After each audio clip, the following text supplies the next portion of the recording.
말씀을 가지고 견고한 성도로 삽시다 라는 제목으로 여러분과 말씀 나누기 원합니다. 우리는 작년에 복음으로 돌아가자라는 표 아래 복음의 핵심을 담아놨던 이 로마서를 통해서 우리 하나님께서 주실 은혜를 사모하며 1년을 지내왔죠. 오늘 이제 54번째입니다. 오늘이 이제 54번째로 이 로마서의 마지막 설교를 이제 하게 되었습니다. 돌이켜보니까 지난 한 해 동안에 정말 많이 부족하고 또 아둔했던 저를 통해서 이 복음에 담긴 하나님의 뜻을 나누게 하신 하나님께 정말 감사한 마음이 들었어요. 어떻게 내가 이 로마서라는 이 귀한 말씀을 이렇게 전할 수 있었을까라는 그 감사의 마음이 있었고요. 또 반면에 고민도 하나가 있었습니다. 뭐냐면 제가 그동안 이 한 해 동안에 이 로마서 설교를 준비하면서 제 안에 늘 한 가지 동일했던 기도 제목이 있어요. 그게 뭐냐면 모든 성도님들이 말씀을 통해서 복음을 아는 자를 뛰어넘어서 복음의 능력을 실제적으로 체험하고 경험할 수 있는 그런 분들이 되게 해달라라는 게 제 유일한 기도 제목이었거든요. 그러니까 한 가지 늘 변하지 않았던. 그런데 이제 로마서를 강의하는 오늘 이번 한 주간 동안 제가 이 말씀을 묵상하고 준비하는 동안에 과연 이 기도 제목이 응답되었는가? 정말 여러분의 삶 안에 이 복음의 능력이 경험되어졌는가? 이거에 대한 고민이 생기더라고요. 사실 제가 로마서 강해를 준비하면서 끊임없이 붙들었던 이 기도 제목은 사실은 우리가 복음으로 돌아가야 되는 이유와 연관이 있는 거예요. 그렇죠? 자, 그렇다면 여러분에게 한번 질문을 드려볼게요. 우리는 왜 복음으로 돌아가야 될까요? 지난 한 해 표가 그거였잖아요. 복음으로 돌아가자. 왜 복음으로 돌아가야 될까요? 왜 우리에게는 복음이라는 것이 필요할까요? 사도 바울은 자신이 전한 이 복음을 뭐라고 표현했냐면 모든 믿는 자에게 구원을 주시는 하나님의 능력이다. 이렇게 로마서 1장에서 표현을 했습니다. 모든 믿는 자에게 구원을 주시는 하나님의 능력이다. 자, 그래서 뭐예요? 이 말씀은 진리잖아요. 이 말씀은 변함없는 정말 진리예요. 그래서 우리가 구원받았잖아요. 그죠? 저와 여러분이 이 복음으로 말미암아 이 하나님의 능력으로 말미암아 우리가 구원을 받았잖아요. 그러니까 분명히 사도 바울의 이 고백은 진리입니다.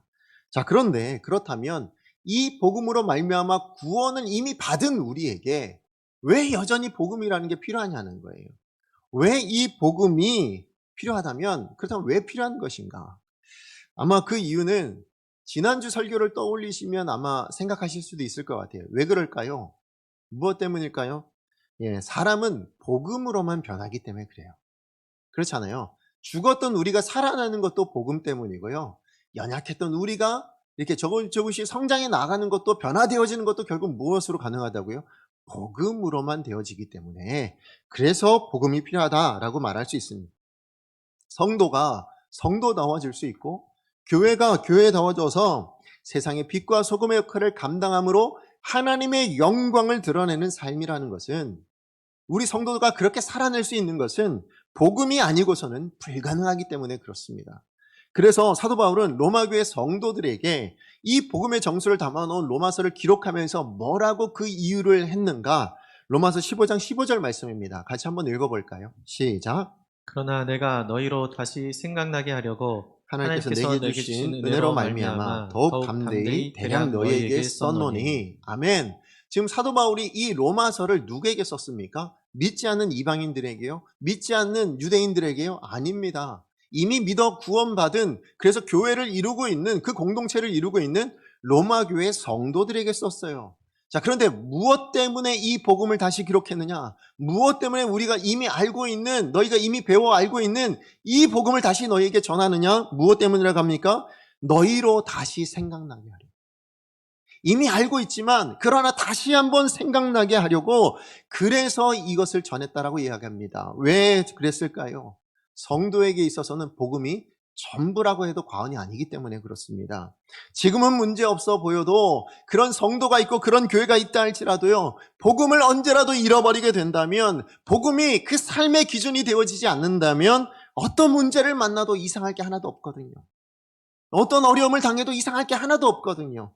그러니까 이 복음은 끝까지 견지하고 끝까지 붙들어야 되는 거예요. 날마다 상고하고 날마다 기억할 수 있어야 된다는 것입니다. 그런 의미에서 사도 바울은 지금 이제 로마서를 끝내고 있는 장이잖아요. 그죠? 이제 더 이상 읽을 데가 없어요. 그죠? 로마서는 이제 끝입니다. 오늘 본문이. 자, 그런데 이 본문을 마무리하는 이 시점에 다시 한번 복음의 중요성이 얼마나 중요한 것인가를 다시 한번 강조해 주고 있습니다. 특별히 오늘 본문에서는 17절 말씀부터 나오는 게 뭐예요? 거짓 교사들을 통해서 증거되어지는 다른 복음의 이 복음이 얼마나 위험한 것인지, 그러니까 온전한 복음이 아닌 다른 복음이 얼마나 위험한 것인지를 경고해 주는 것으로, 그리고는 온전한 복음을 붙들고 사는 것이 얼마나 중요한 것인가를 알려주고 있다는 거예요.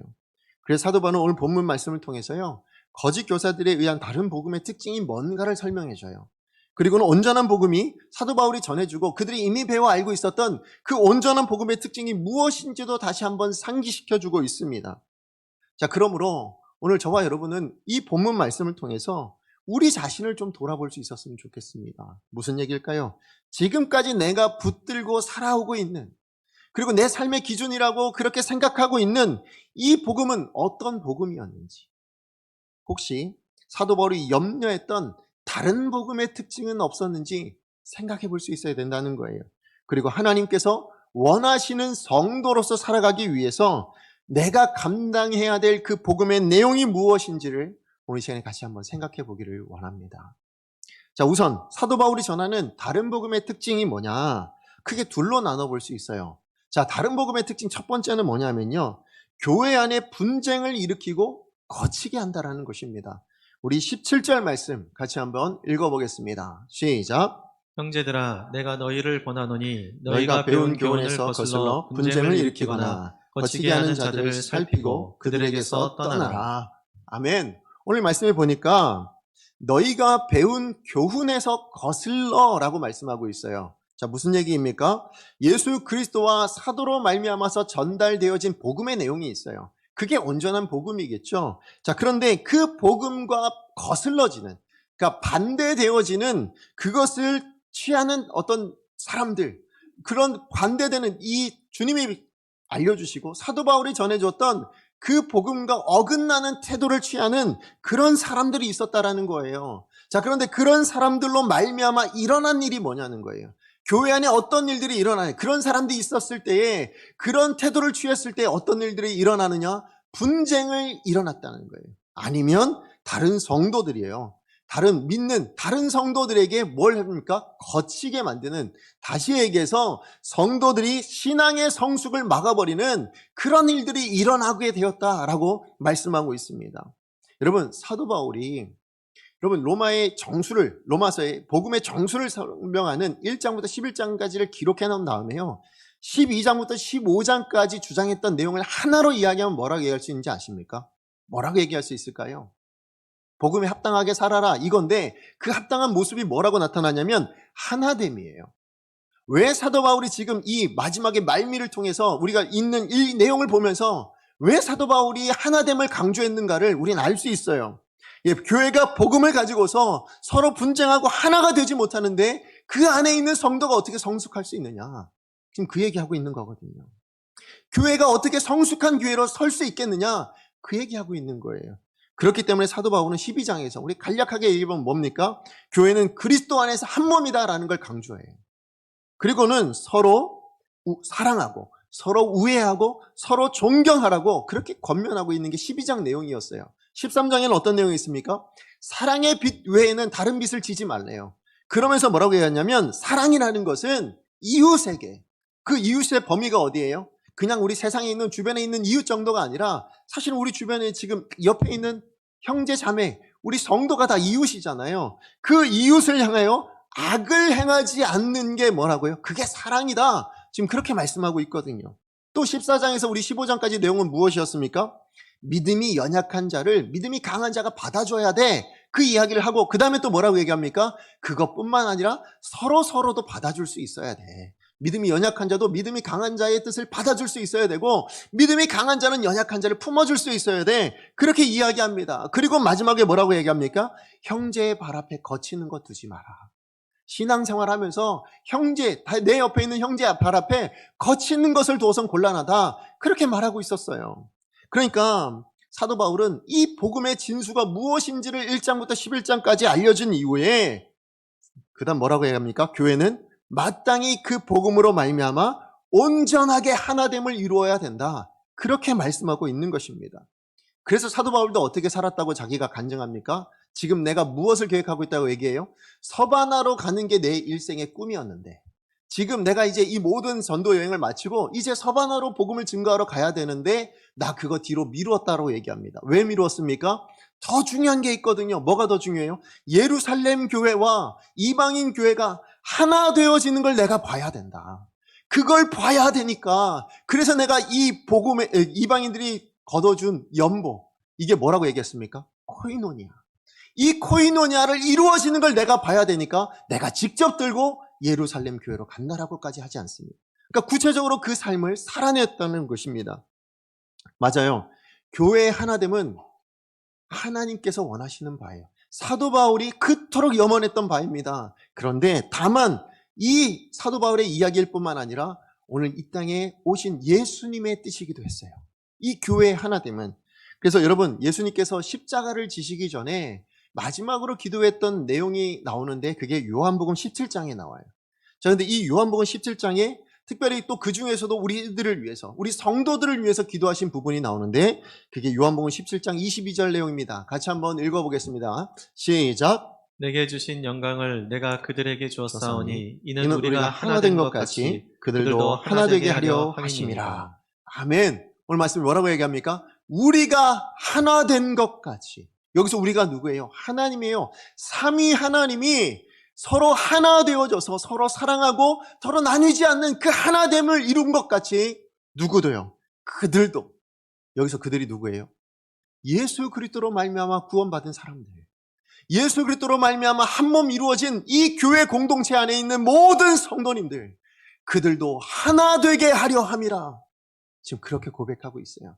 이게 예수님의 기도였습니다. 이게 예수님의 바람이었고 소원이었다라는 것입니다. 이것을 이루기 위해서 예수님께서 뭘 주셨다고 얘기해요? 뭘 주셨다고 얘기합니까? 십자가만이 아니에요. 뭘 주셨다고 얘기해요? 오늘 보니까 내게 주신 영광. 그러니까 하나님께서 예수님께 허락하신 그 영광을 누구에게 주었다고요? 내가 그들에게 주었다고 얘기합니다. 우리 교회 가운데 주셨다라는 거예요. 무엇 때문에 주셨다고요? 하나됨을 이루게 하시기 위해서. 그러므로 우리가 뭐라고 생각할 수 있어요? 만약에 우리가 이 하나됨을 이루지 못한다면, 만약에 이 하나됨을 우리가 이루지 못한다면 뭘 잃어버린 거예요? 그리스도의 영광을 잃어버린 겁니다. 이 교회가 그리스도의 영광을 드러내야 될 이 교회가 그 영광을 잃어버린 거예요. 그 영광을 가리고 있는 것이라는 것입니다. 그러므로 분쟁을 일으키고 교회를 파괴하는, 하나됨을 파괴하는 이 죄야말로 뭐라고요? 그리스도의 영광을 가리게 되는 너무나도 무서운 죄가 된다라는 것입니다. 여러분, 그러므로 우리가 무엇을 해야 된다고요? 온전한 복음을 붙들어야 돼요. 온전한 복음을 붙들고 이 교회의 하나됨을 지켜낼 수 있어야 돼요. 분쟁하면 안 된다는 거예요. 자, 그런가 하면 다른 복음의 특징 두 번째는 뭔가 하면 자기들의 배만 섬기게 된다고 이야기합니다. 자, 우리 18절 말씀 같이 한번 읽어보겠습니다. 시작. 이 같은 자들은 우리 주 그리스도를 섬기지 아니하고 다만 자기들의 배만 섬기나니 교활한 말과 아첨하는 말로 순진한 자들의 마음을 미혹하느니라. 아멘. 오늘 여기에 보니까 다른 복음을 믿는 사람들은 뭐라고요? 이와 같은 자들은, 다른 복음을 가지고 있는 사람들은 뭐라고요? 우리 주 그리스도를 섬기지 않는데요. 주를 섬기지 않고 뭘 섬긴다고요? 자기들의 배만 섬긴다고 얘기하고 있어요. 자, 여기서 배라는 말은 뭐냐면 헬라어로 코일리아라는 말이에요. 코일리아. 근데 그 뜻이 뭐냐면 욕망, 욕구라는 뜻이 있는가 하면 또 한편으로는 식성, 입맛 이런 뜻이 있어요. 자, 그러니까 무슨 얘기일까요? 자, 다른 복음을 붙드는 사람은, 이 다른 복음을 가지고 살아내는 사람들은 예수 그리스도를 주인으로 삼지 않아요. 누가 주인일까요? 내가 주인이에요. 내 욕망이 주인이에요. 내 생각이 우선해요. 내 입맛대로 살아내는 사람들. 그게 바로 다른 복음을 가진 사람들이라는 것입니다. 하지만 여러분, 우리는 정말 우리를 구원한 복음을 받아들이고 이 복음으로 구원받은 사람은요, 절대로 자기 배만 섬길 수 없습니다. 여러분 믿으십니까? 다시 말해서 자기 유익을 위해서만 신앙생활을 할 수 없고 자기 뜻대로 내 입맛대로만 신앙생활을 할 수 없어요. 신앙생활뿐만 아니죠. 솔직히 우리가 살아가는 삶 자체가 어때요? 여러분 뜻대로만 살아가실 수 있던가요? 여러분 원하는 대로 내 입맛대로 살아갈 수 있었던가요? 그렇지 않아요. 여러분 저희 집에 아들이 셋이 있는 거 아시죠? 그죠? 아들이 셋이 있어요. 근데 이 아들들이 다 특징이 달라요. 그 중에서도 가장 다른 게 뭐냐면 입맛이에요, 입맛. 예, 근데 이 세 아들은 저랑도 또 입맛이 달라요. 예, 그래서 저는 국을 아침에 안 먹거든요. 아침이든 점심, 저녁이든 국을 잘 안 먹어요. 저는 국이 필요가 없어요. 근데 세 아들은 꼭 국이 있어야 돼요. 네, 그래서 국을 찾아요. 또 심지어는 뭐 외식하려고 그러면 다 달라요. 네, 그래서 뭘 먹어야 될지 막 곤욕이 돼요. 뭐 외식만 얘기하면. 심지어는 치킨을 시키잖아요. 네, 그러면 저희는 보통 2마리 이상을 시켜요. 왜 그럴까요? 잘 먹어서요? 아니에요. 남겨요. 2마리를 시켜도 꼭 반마리 정도는 남거든요. 그러니까 많이 먹지는 않아요. 근데 뭐가 다르냐면 식성이 달라요. 맛을 다른 걸 찾아요. 예, 그래서 꼭 2마리 이상을 시켜서 다른 맛을 시켜야 돼요. 예, 그래야 먹습니다. 그러니까 사실은 가족끼리 이렇게 외식을 하려고 해도 뭐예요? 다 입맛이 달라요. 다 생각이 달라요. 그게 우리네 삶이잖아요. 하물며 정말로 이 수백 명이 신앙생활하고 있는 이 교회 안에서 어떻게 내 뜻대로만 신앙생활을 합니까? 어떻게 내 입맛대로만 신앙생활을 할 수 있습니까? 그럴 수 없어요. 더군다나 그 뜻이 주님의 뜻과 다르다면 더더군다나 그렇지 않겠냐는 것입니다. 예, 신앙생활은 그러므로 뭐라고 얘기할 수 있냐면 누가 주인이 되느냐의 싸움이라고 저는 생각합니다. 여러분의 인생은 누가 주인이십니까? 여러분의 신앙생활의 기준은 누가 주인이시냐고요. 예, 돈이 주인이 되고 때로는 자녀가 주인이 되고 내가 주인이 되면 주님이 주인 되실 자리는 어디 있냐는 거예요. 여러분, 여러분의 마음은 어떠십니까? 그러므로 복음으로 거듭난 사람이라면 정말로 하나님이 원하시는 하나님이 말씀하신 그 복음으로 거듭난 사람이라면 자기 배만 섬기는 사람 아니에요.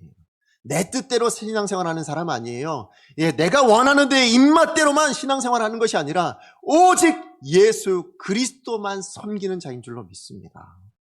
다시 말해 예수 그리스도가 주인 되는 인생이 정말로 복음으로 인해서 구원받은 사람의 모습이라는 거예요. 자, 그런 의미에서 다시 한번 여쭤봅니다. 지금 여러분의 삶의 주인은 누구이십니까? 누가 여러분의 삶을 결정하고 있습니까?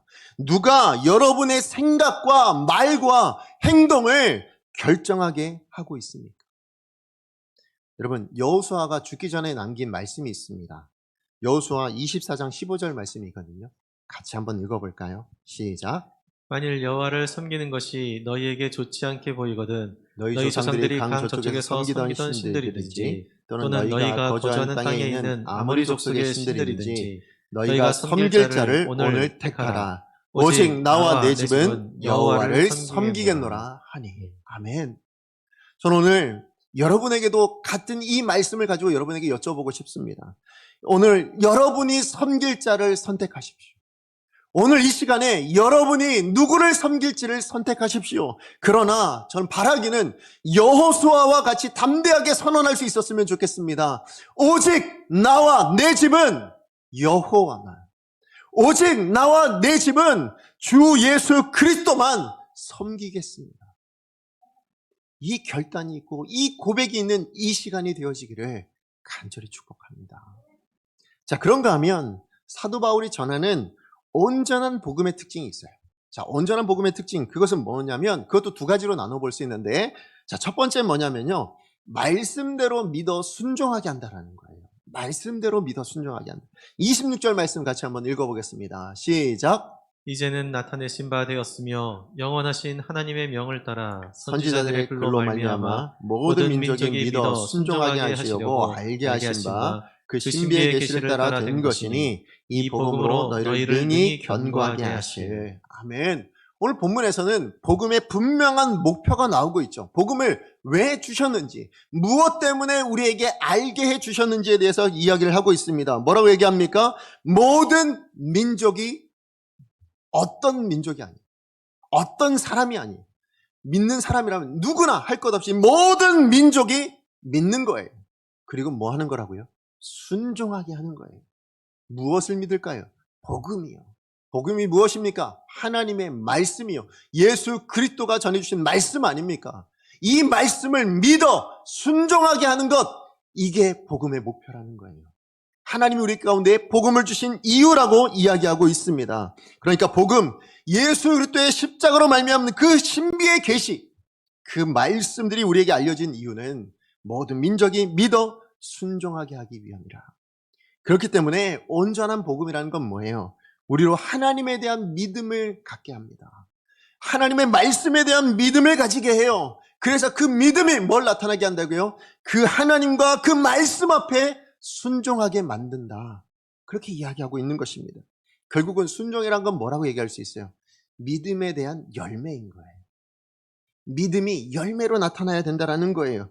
하나님을 온전히 믿는 자가 순종할 수 있어요. 하나님의 말씀을 온전히 신뢰하는 자가 그 말씀대로 살아낼 수 있는 거예요. 그렇다면 여러분이 이 말씀대로 한 주간 살아내지 못하신다면 뭐가 없는 거예요? 믿음이 부족한 거예요. 믿음이 연약한 거예요. 그렇기 때문에 야고보는 이렇게 말씀을 합니다.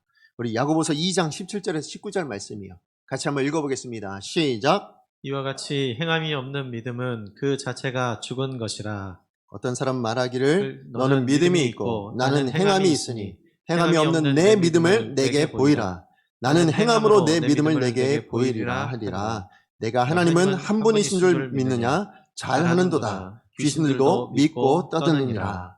아멘. 여러분, 여기서 얘기하는 바가 뭘까요?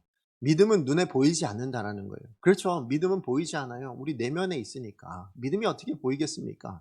자, 그런데 그 믿음, 눈에 보이지 않는 믿음이 나타낼 수 있다라는 거예요. 무엇으로 나타낼 수 있습니까? 행함이라는 열매로 보여줄 수 있다라는 거예요. 우리 행함이 내 안에 믿음이 어떤 것을 보여줄 수 있다라는 것입니다. 여러분의 일주일 동안의 삶 안에 여러분의 믿음이 무엇인가, 여러분의 믿음이 어떠한가를 보여줄 수 있다라는 것이에요. 근데 만약에 이게 드러나지 않는다면, 이 행함이라는, 믿음으로 말미암은 이 행함이라는 열매가 나타나지 않는다면, 오늘 야고보는 뭐라고 얘기하고 있습니까? 귀신이 믿는 것과 뭐가 다르냐는 거예요. 귀신이 하나님을 믿고 떠는 것과 뭐가 다르냐? 아무것도 다른 게 없다라고 그렇게 말하고 있는 것입니다. 결국 귀신이 믿는 것과 우리 성도가 믿는 게 다른 바는 뭐예요? 귀신은 그저 믿는 것으로 끝나지만 성도는 뭡니까? 그 믿음을 행동으로 드러내는 자다. 삶으로 나타내는 자다. 삶의 열매로 보여주는 자다. 그게 성도다. 그렇게 말씀하고 있습니다. 여러분, 우리는 그동안 수많은 말씀들을 들어왔죠. 그죠? 우리 원로목사님 말씀을 통해서부터 여러분 수많은 말씀, 심지어는 우리 방송으로도 엄청난 말씀들이 홍수처럼 지내옵니다. 또 우리 지난 한 해 동안에 이 로마서의 말씀을, 이 복음의 정수가 되는 이 말씀들을 정말 날마다 묵상했습니다. 자, 들으신 바대로 주님께서 주신 그 뜻대로 여러분 순종하셨습니까? 그래서 여러분 너무나도 많은 말씀들을 듣고 있는데 그 말씀을 여러분의 삶으로 살아내고 계시냐는 것입니다. 여러분, 로마서가 이제 맞춰져요. 그죠? 오늘로서 맞춰집니다. 물론 또 언젠가 또 할 수 있는 기회가 있다면 하겠지만 로마서가 맞춰지는 지금 이때에 여러분 우리 교회 안에 뭐가 남아야 될까요? 여러분의 삶 안에는 뭐가 남아야 될까요? 저는 이 복음만 남아선 곤란하다고 생각합니다. 이 복음에 대한 지식만 남아 있어서는 곤란한 거예요. 뭐가 남아야 돼요? 이 복음을 믿고 순종해내는 그 삶이 남아야 되지 않겠습니까? 우리 교회 안에 이 삶이, 이 간증들이 남아 있어야 되지 않겠냐는 거예요. 정말로 그러한 삶이 남아있는 그런 교회가 되어졌으면 좋겠어요. 사도 바울이 복음의 능력인 이 하나됨을 확인하기 위해서 사도 바울도 남겼잖아요. 뭘 남겼어요? 서바나로 가지 않고 예루살렘 교회로 이방인 교회의 연보를 가지고 가는 삶. 정말 복음을 위해서 자기는 정말 그렇게 부르심을 받았는데 그것마저도 뒤로 하고 이것을 이루어내는 삶을 남겼어요. 우리도 그렇게 남길 수 있었으면 좋겠습니다. 자, 그런가 하면 온전한 복음의 특징 두 번째는 뭔가 하면요. 우리를 능히 견고하게 한다라고 말씀하고 있습니다. 우리 26절 말씀 다 같이 한번 읽어보겠습니다. 시작.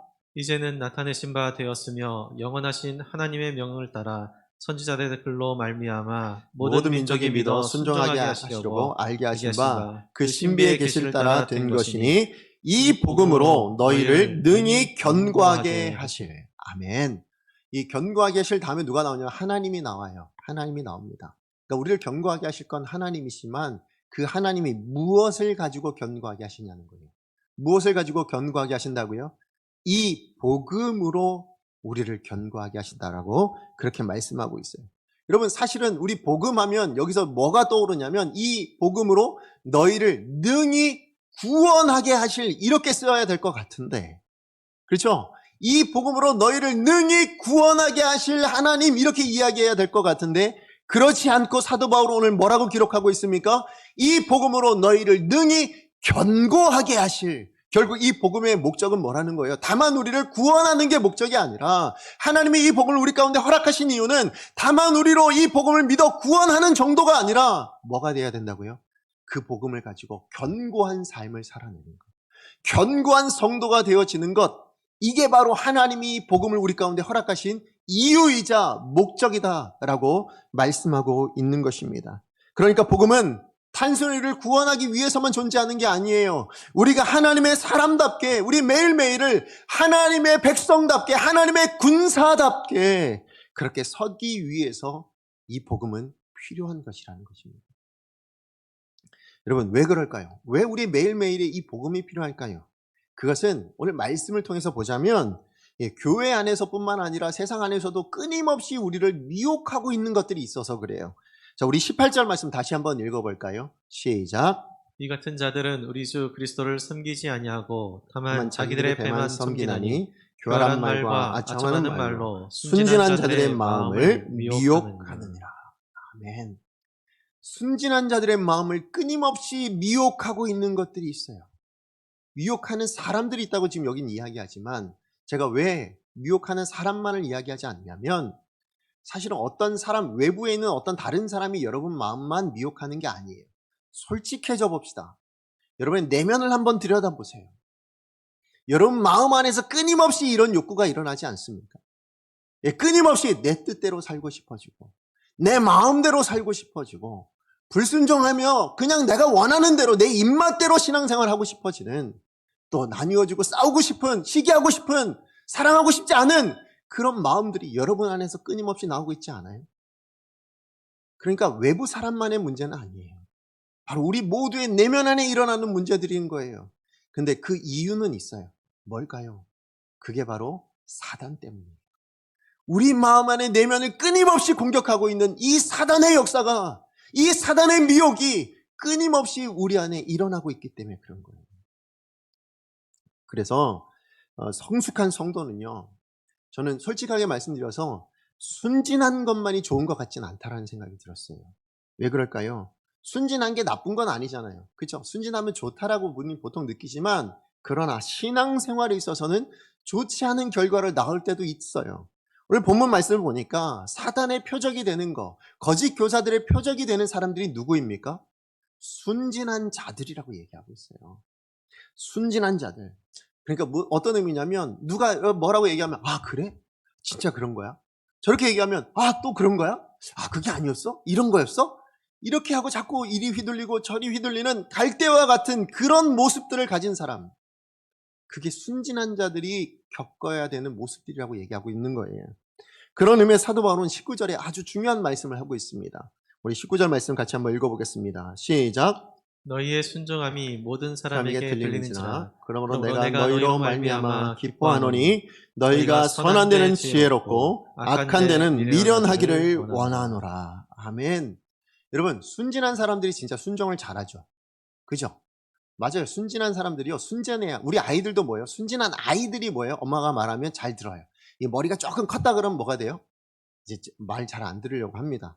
그런 부분에 사도 바울은 이 순진한 사람들에게 기쁘다고 얘기해요. 순종을 잘하는 거 기쁘다고 이야기합니다. 그러나 그 순종함이, 그렇게 순종하는 그 순종함이 그 열매를 드러내야 되는데 어떤 열매여야 될까요?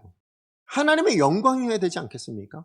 하나님이 기뻐하시는 것에 순종해야 될 거 아니에요. 미혹하는 말에 따라 거기에 순종하다가 하나님의 영광을 가리는 일들이 일어나면 하나님 마음이 얼마나 아프시겠습니까? 그런 의미에서 여러분, 우리가 반드시 이 하나님의 영광이 드러나는 순종이 되기 위해서 우리가 반드시 기억해야 될 게 뭘까요? 그게 바로 저 말씀이에요. 너희가 선한 데는 지혜롭고 악한 데는 미련하라. 이게 바로 우리가 늘 기억해야 되는 부분이에요. 그래서 이 부분을 존 스토트 목사님의 이 로마서 강해를 보니까 뭐가 되냐면 필립스 영역 성경을 인용해서 이렇게 해석을 해 놓으셨어요. 뭐라고 번역해 놓으셨냐면 나는 너희가 선에는 전문가가 되었고 또 악에는 심지어 초보자조차도 되지 않기를 보고 싶다. 이렇게 얘기해요. 무슨 얘기예요? 악에는 아예 초보자도 되지 말고 선한 것에는 뭐가 돼야 된다? 전문가가 되었으면 좋겠다. 얘기합니다. 제가 이 말씀을 보다가 선에 대한 전문가가 뭘까? 이런 생각을 좀 해봤어요. 어떤 게 전문가일까를 고민하는데 문득 지난 주간이었어요. 이걸 고민하고 있는데 뭘 봤냐면 백종원의 골목식당이라는 프로그램을 봤어요. TV를 잠깐. 그것도 정말 잠깐 봤어요. 근데 제가 본 그 잠깐의 그 화면 가운데 어떤 내용이 나왔냐면 어떤 이제 그 컨설팅을 해주는 거잖아요. 식당에 가가지고. 자, 근데 위생이 너무나도 좋지 않은, 정말 위상 상태가 너무 엉망인 그런 어느 식당 주인에게 이제 조언을 해줍니다. 자, 이분이 조언을 듣고요. 며칠 동안 이제 지나도록 이렇게 이제 자기 그 식당을 막 고쳐 나가는데, 근데 제대로 변화가 일어나지 않는 거예요. 그래서 다시 백종원 씨가 이제 찾아옵니다. 찾아와가지고는 그렇게 이 조언을 듣고도 무성의한 모습을 보이고 있는 이 식당 주인에게 이런 말을 했습니다. 뭐라고 했냐면, 나는 음식을 사랑합니다. 나는 음식을 사랑하기 때문에 이 음식과 관련해서 어떤 어려움이라든지 어떤 것들이라도 나는 다 감당해낼 수 있고 나는 모든 것을 다 포기할 수도 있고 희생할 수도 있습니다. 이렇게 이야기를 하는 거예요. 그러면서 뭐라고 얘기하냐면 이 음식에 대한 열정이 없고 의지가 없으면 음식 장사 해서는 안 됩니다. 그만하셔도 돼요. 포기하셔도 돼요. 이렇게 이야기를 하는 거예요. 제가 그 모습을 본데 문득 선에 대한 전문가가 뭘까라는 생각이 거기에 대한 생각이 정립이 되는 거예요. 뭘까요? 선에 대한 전문가. 선을 사랑하는 거예요. 선에 대해 열정을 가지는 거예요. 선을 이루고자 하는 의지가 있는 것. 이게 바로 전문가의 모습이라는 것입니다. 선에 대해서 사랑할 수 있는 사람. 반면에 악한 것에는 뭐라고요? 미련해야 된다는 거예요. 악한 것을 이야기하면 그게 뭔데? 뭐라고 하는지 난 도저히 못 알아듣겠어. 이런 사람. 이게 바로 정말 미련한 거 아닙니까? 그러니까 우리는 하나님께 영광이 되는 신앙생활을 위해서라면 선악에 대해서 뭘 가져야 되는 거예요? 분명한 기준이 있어야 된다는 거예요. 그냥 뭐가 선인지 알아야 전문가가 될 거 아니에요.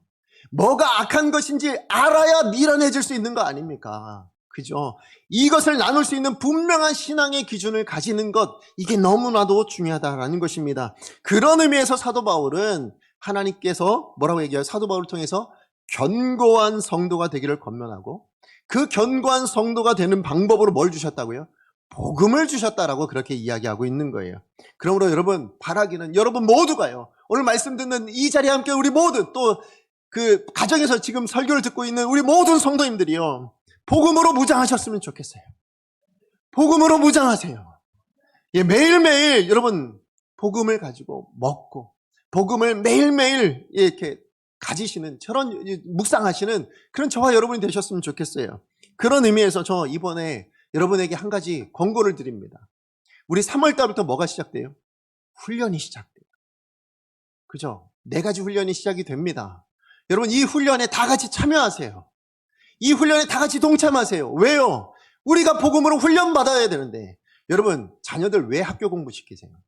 무엇 때문에 학교 공부 시킵니까? 성숙하길 위해서 아닙니까? 지식을 많이 가지기 위해서가 아니고요. 이 땅을 살아내는데 성숙한 사람으로 온전한 삶을 살아내게 하기 위해서 학교 공부도 시키는 거 아니에요? 여러분 왜 훈련을 만들었을까요? 왜 4가지 훈련이나 만들었을까요? 여러분이 복음으로 훈련되어지고 복음으로 무장되어져서요. 여러분의 삶 안에 온전한 삶을 살아내기를 원하는 마음으로 이 훈련을 준비한 거거든요. 여러분 훈련에 지원하세요. 좀 시간적으로 시간을 내세요. 여러분 시간을 내고 여러분의 의지를 사용하셔야 돼요. 전문가가 되기 위해서 필요하다면 여러분의 시간을 쪼개셔야죠.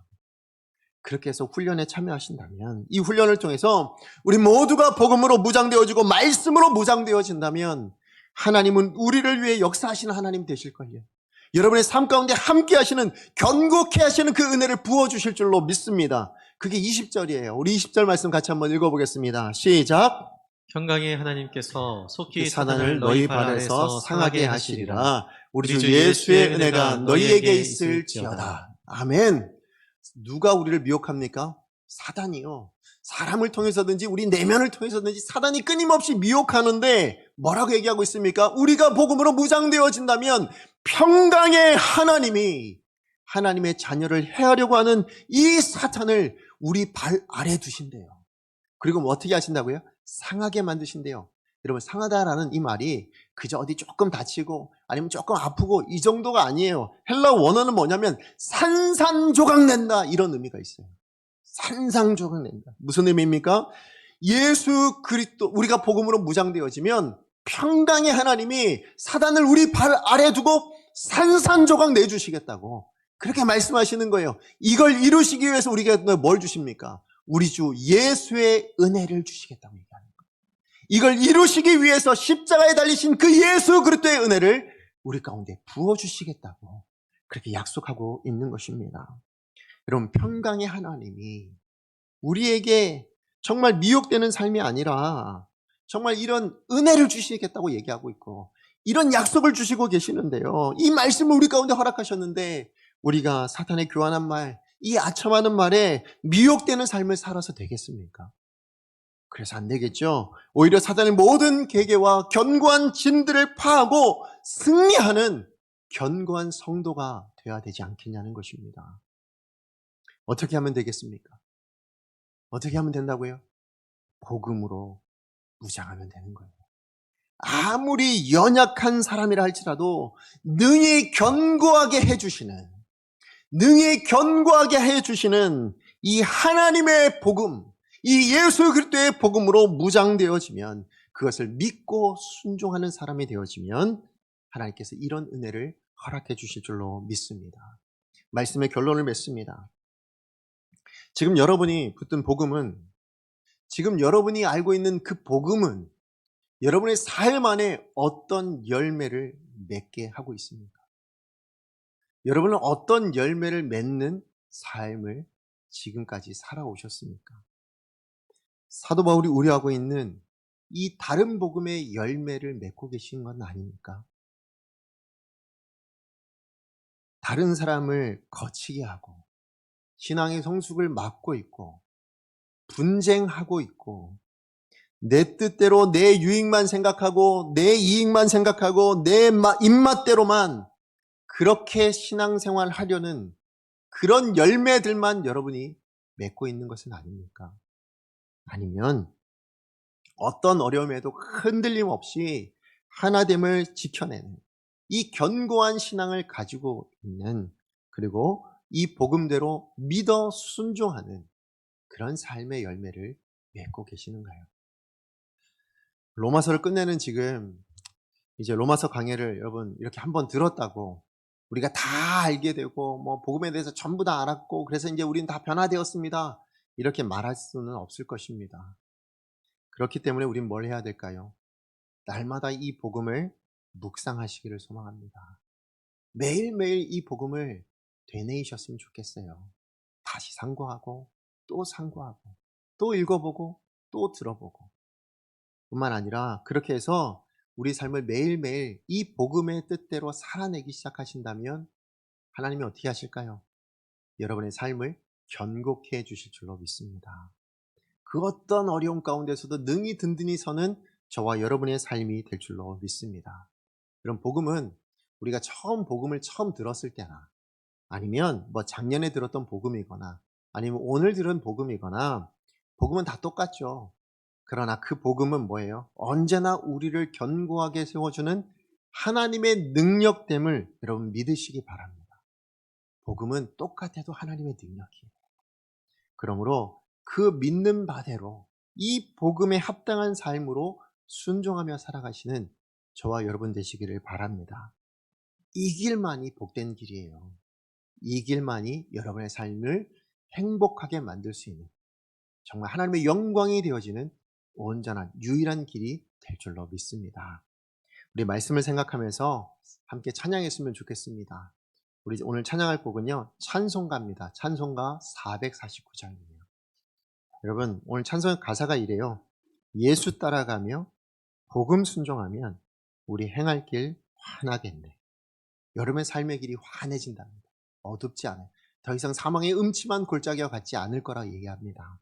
주를 의지하며 순종하는 자를 주가 늘 함께, 여러분 혼자 걷는 삶이 아니라, 여러분 혼자 살아가는 신앙이 아니라 주가 함께 하시는 신앙이 된다고 말씀합니다. 그래서 후렴이 뭐냐면요, 의지하고 순종하는 길은 예수 안에서 즐겁고 복된 길이로다. 여러분, 예수 안에서 즐겁고 복되고 싶으시죠? 그죠? 정말 그런 삶 살고 싶으시죠? 네, 이 길이 유일한 길이래요. 근데 그 유일한 한 가지 방법이 뭐냐면 의지하고, 무엇을? 복음을, 하나님을, 그 믿음을 의지하고 또 그 말씀을 순종하는 길이 유일한 길이라고 말씀합니다. 우리 찬양을 믿음으로 같이 고백하도록 하겠습니다. 예수 따라가며 복음 순종하며 우리 행할 길 환해지기를 소망하며 함께 찬양합니다. 예수 따라가며 복음 순종하며 우리 행할 길 완하겠네. 주를 의지하며 순종하는 자를 주가 늘 함께 하시리. 해를 당하거나 우리 고생할 때 해를 당하거나 우리 고생할 주가 위로해 주십니다. 주가 위로해 주시겠. 어떠할 때요? 주를 의지하며 순종할 때 순종하는 주가 안위해 주신다고 말씀하십니다. 주가 안위해 주시리. 한 번 더 고백합니다. 3절입니다. 남의 짐을 지고 슬픔 위 우리 서로 그러한 사람들이 됩시다. 주가 상급을 주십니다. 주를 의지하며 순종하는 마음으로 주를 의지하며 순종하는 자를 항상 복 내려주. 여러분 모두 이 복의 주인공 되시기를 바랍니다. 의지하고 순종하는 길은 예수 안에 즐겁고 복된 길이로. 4절입니다. 우리 받은 것을 주께 다 드리며 우리 기쁨이 넘치겠네. 주를 의지하며 순종하는 자를 은혜 풍성케 하시. 주를 힘입어 말씀 잘 배우고 주를 힘입어서 말씀 잘 배우고 주를 모시고 살아가세. 주를 항상 순종하면 주님이 우리를 사랑해 주십니다. 주가 사랑해 주시리. 의지하고 순종하는 길은 예수 안에 즐겁고 복된 길이. 우리 가슴에 손을 얹고 마지막으로 의지하고 순종하는 길은 예수 안에 즐겁고 복된 길이로다.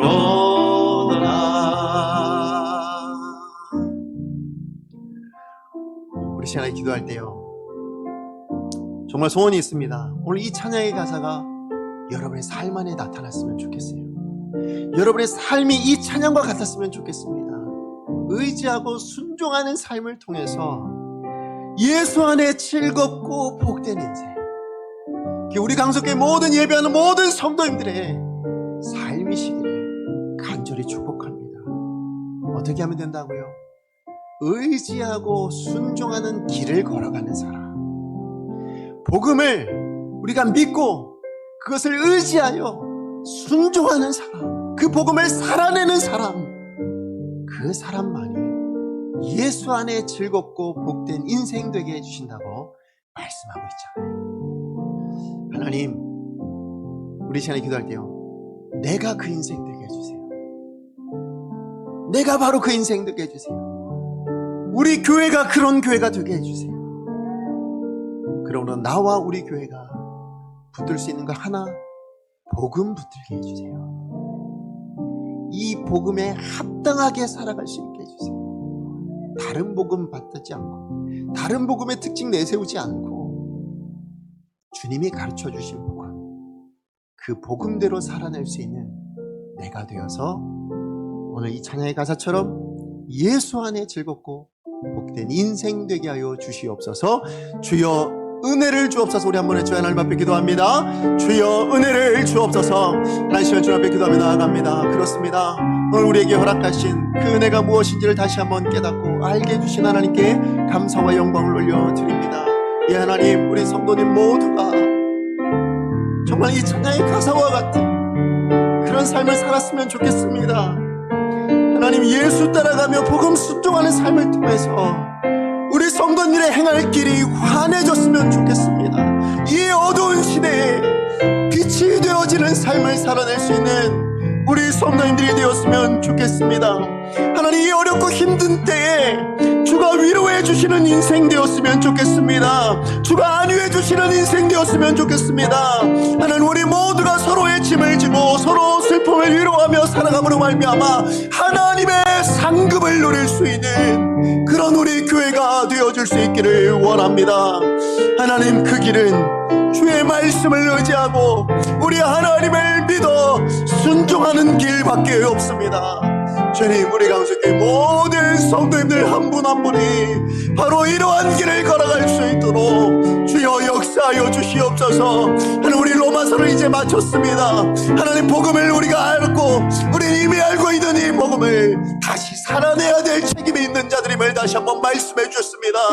이 복음이 원하는 바 하나님을 이루어갈 수 있는 교회가 되게 하여 주시옵시고, 이 하나님을 이루어내는 데 쓰임받는 성도인들 되어질 수 있도록 주님 역사하여 주시옵소서. 세상은 나누기를 원합니다. 사날도 하나님 우리를 이간질시키고 분열시키기를 원합니다. 거기에 위협에 넘어가지 않기를 원하고 거기에 쓰러지지 않기를 원합니다. 넉넉히 이길 수 있는 성도가 되어지기를 원하오니 복음으로 무장되어지는 우리 모두가 되어질 수 있도록 주님 역사하여 주시옵소서. 사랑의 하나님, 감사합니다. 하나님, 우리 강석교회 모든 성도님들 예수 안에서 즐겁고 복된 삶을 살아낼 수 있기를 간절히 소망합니다. 하나님, 그 삶은 오직 한 길밖에 없는데 우리 주님을 의지하고 우리 이미 주님이 주신 그 복음을 믿어 순종하는 길, 그 길밖에 없다라고 말씀해 주셔서 감사를 드립니다. 다른 복음을 붙들면 분쟁이 일어날 수밖에 없고 성도들 사이에 서로 거치는 것이 있을 수밖에 없고 내가 주인 되어지고 내 입맛에 맞는 신앙생활만 요구할 수밖에 없다는 것을 깨닫게 해주셨습니다. 그러므로 이 모든 것을 내어 버리게 하여 주시옵시고 이제는 믿어 순종함으로 견고한 삶을 살아낼 수 있는, 그래서 우리 하나님이 기뻐하시고 세상이 이 어두운 세상 가운데 빛의 역할을 환하게 드러낼 수 있는 복된 성도님들 다 될 수 있게 하여 주시옵소서. 예수님의 이름으로 기도합니다. 아멘.